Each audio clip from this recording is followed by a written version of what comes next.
якраз глядите, зараз середина лета, початок, перша треть. Ми вже бачимо, як наші рослини ростуть, розвиваються і бачимо, яким рослинам чого не хапає.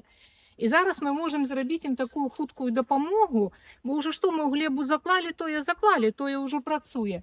А зараз ми можемо зробити хутку допомогу з вадким угноєнням, який можемо зробити самі. Є шмат видів вадкого угноєння на основі навозу, гною, птушиного помьоту, усякі витяжки. Але зараз ми будемо казати про ферментований настой. Менавіта при ферментації найлепей звальняються усі поживні речові, які є у рослинах. І зараз я скажу, що є такі рослини, які являються динамічними акумуляторами. Ми можемо їх познати про тим, що вони вельми хутко, добре ростуть. Ось ви нешта там стараєтесь, робите, а яно не росте. А гэта расце само і вельми добре.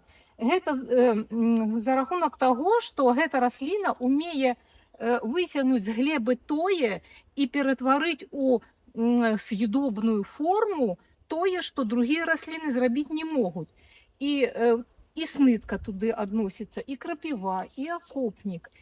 Але яны вузкія спецыялісты. Акопнік накапычвае калій, ну, там спектр вялікі, але найбольш усяго калію. Крапіва, яна спецыяліст па азоту, жалезу, і там яе такі комплекс, який вельмі добры для сваіх варыянтаў.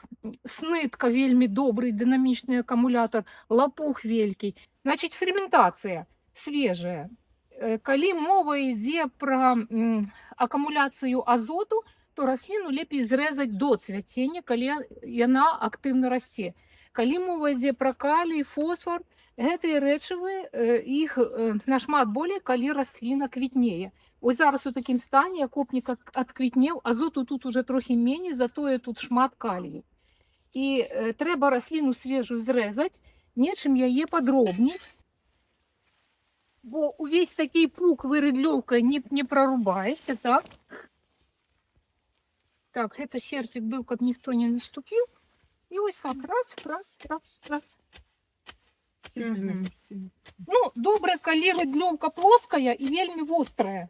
Ну, я думаю, што мы ўсе гэта рабілі, ну, квасілі гэту траву і старались гэтую ёмістасць паставіць як можна далей ад памяшкання, бо ж вельмі пахне, да, калі яно это бродзіць, да?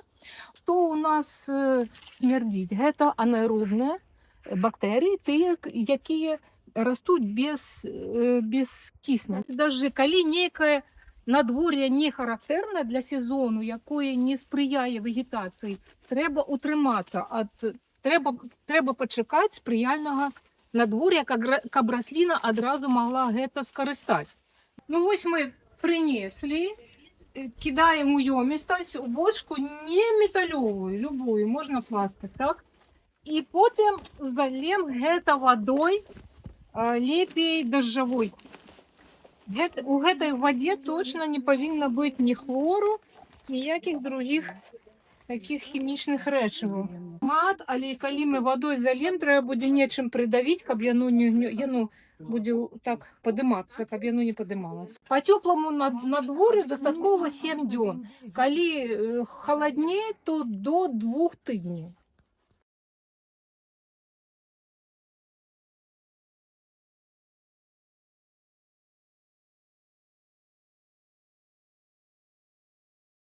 Вось у нас есть два настоі.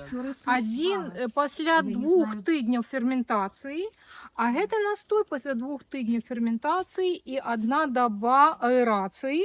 І туды добавлена молочная сыроватка, патака і ўсё. І ўсё. Ну, пахне і тое, і тое. Пахне і тое, і тое. Гэта арганіка, гэта вадкасць, таму анаэробы і там жывуць. Але я дома і тое скарыстаю і пагляджу, што лепей спрацуе. Парэшткі вадкавага угнаення можна скарыстаць як актыватар кампаставання, бо ў ім у ім ёсць шмат бактэрый, якія раскладаюць арганіку, і так і такая вадкасць будзе як каталізатар для кампосту.